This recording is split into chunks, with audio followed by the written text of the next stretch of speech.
નમસ્કાર પત્રકાર મિત્રો, આપ સૌ જાણો છો કે અખિલ ભારતીય પત્રકાર સુરક્ષા સમિતિ એ દેશનું સૌથી મોટું રજિસ્ટર્ડ પત્રકાર સંગઠન છે, જેમાં 20થી વધુ રાજ્યના હજારો પત્રકાર મિત્રો સામેલ છે. ગુજરાત રાજ્યમાં પણ આપણે છેલ્લા એક દાયકાથી અખિલ ભારતીય પત્રકાર સુરક્ષા સમિતિના માધ્યમથી પત્રકાર મિત્રો માટે અનેકવિધ પ્રવૃત્તિઓ કરી રહ્યા છીએ. ગુજરાતની અંદર હાલમાં પત્રકારોની સ્થિતિ દિવસે ને દિવસે દયનીય બનતી જતી હોય એવો માહોલ છે. પત્રકારોને ગમે ત્યારે જૂઠા કેસની અંદર ફસાવવામાં આવી રહ્યા છે. સિસ્ટમના લોકો કે અસામાજિક તત્વો, બુટલેગરો એમ ચારે બાજુથી પત્રકારોને ઘેરવામાં આવી રહ્યા છે. તટસ્થ અને નિષ્પક્ષ પત્રકારત્વ કરવું એ આજના માહોલમાં, આજના સમયમાં અત્યંત દુષ્કર કાર્ય હોય એવી સ્થિતિ રાજ્યમાં અને સમગ્ર દેશની અંદર જોવા મળી રહી છે. આવી પરિસ્થિતિની અંદર આપણું સંગઠન અનેક મોરચે કામ કરી રહ્યું છે, પરંતુ આ તમામ સમસ્યાઓનો, તમામ પ્રશ્નોનો પત્રકારોને પજવતા આ મુશ્કેલ પ્રશ્નોનો એક જ જવાબ છે: પત્રકાર સુરક્ષા કાનૂન. અખિલ ભારતીય પત્રકાર સુરક્ષા સમિતિ દ્વારા છત્તીસગઢની અંદર અનેક પ્રકારના આંદોલનો કરી, અનેક પ્રકારના જાગૃતિ અભિયાનો ચલાવી આપણે પત્રકાર સુરક્ષા કાનૂન ત્યાંની વિધાનસભામાં પસાર કરવામાં સફળ રહ્યા અને એના મીઠા ફળ અત્યારે છત્તીસગઢના પત્રકારોને મળી રહ્યા છે. હવે છત્તીસગઢ બાદ અખિલ ભારતીય પત્રકાર સુરક્ષા સમિતિનું આગામી જો કોઈ લક્ષ્ય હોય તો એ છે ગુજરાત રાજ્ય, અને ગુજરાત રાજ્યમાં પત્રકાર સુરક્ષા કાનૂન લાગુ કરવું. ગુજરાતના પત્રકારો પ્રબુદ્ધ પત્રકારો છે, ત્યારે મારે આપ સૌને વધારે કહેવાની જરૂર નથી. આપ સ્વયં તમામ હકીકતોથી વાકેફ છો કે જ્યાં સુધી આપણા પત્રકાર ભાઈઓ બહેનો સુરક્ષિત નહીં થાય, એને આર્થિક, સામાજિક, શારીરિક સુરક્ષા પ્રાપ્ત નહીં થાય, ત્યાં સુધી આપણે લોકોની વચ્ચે સત્યને સ્થાપિત નહીં કરી શકીએ. લોકતંત્રની અંદર પત્રકારત્વ એ ખૂબ જ મહત્વનો સ્તંભ છે.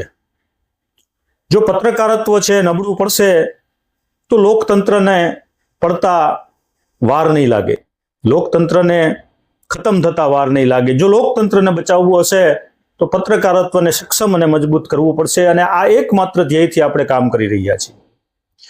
અલગ અલગ પ્રકારના, અલગ અલગ જિલ્લાઓની અંદર ઘણા બધા પ્રશ્નો છે. ગુજરાતના વિવિધ જિલ્લાઓમાંથી પત્રકાર મિત્રોના મને ફોન કોલ્સ આવતા હોય છે.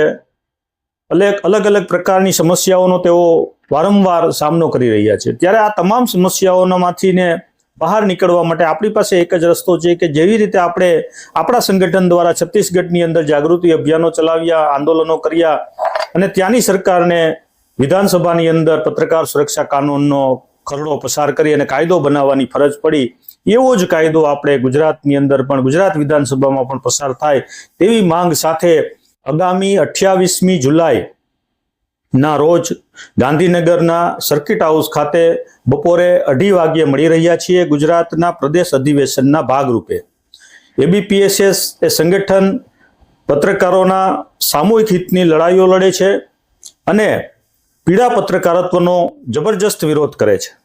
જે લોકો પૂર્ણ સમયના પત્રકારત્વના વ્યવસાયની સાથે જોડાયેલા છે, જે પૂર્ણકાલીન પત્રકારો છે, જે નિષ્ઠા અને લગન સાથે પત્રકારત્વ કરી રહ્યા છે, એવા તમામ પત્રકાર મિત્રોને મારું આહવાન છે કે આપ સૌ પણ ગાંધીનગરમાં જે પ્રદેશ અધિવેશન યોજાઈ રહ્યું છે એમાં ઉપસ્થિત રહો. તમામ કેડરના, તમામ સ્ટ્રીમના, પછી એ ડિજિટલ મીડિયા સાથે જોડાયેલા હોય, પ્રિન્ટ મીડિયા સાથે જોડાયેલા હોય કે ઇલેક્ટ્રોનિક મીડિયા સાથે જોડાયેલા હોય, તમામ પત્રકાર મિત્રોને હું આ પ્રદેશ અધિવેશનમાં ભાગ લેવા માટે જાહેર નિમંત્રણ પાઠવું છું.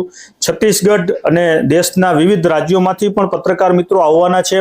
એ એમના અનુભવોનું પણ ત્યાં વર્ણન કરશે અને આપણા સૌનું માર્ગદર્શન પણ કરશે. પત્રકાર સુરક્ષા કાનૂન પસાર થયા પછી છત્તીસગઢ રાજ્યની અંદર પત્રકારોની સ્થિતિ હાલ કેવી છે એનાથી પણ આપણે રૂબરૂ થશું. છત્તીસગઢના ગણમાન્ય પત્રકારો આ અધિવેશનમાં ઉપસ્થિત રહેવાના છે. દેશના અલગ અલગ રાજ્યો બિહાર, ઉત્તર પ્રદેશ, મધ્યપ્રદેશ, રાજસ્થાન, મહારાષ્ટ્ર સહિત અનેક રાજ્યના પત્રકાર મિત્રો પણ આપણી વચ્ચે ઉપસ્થિત થવાના છે.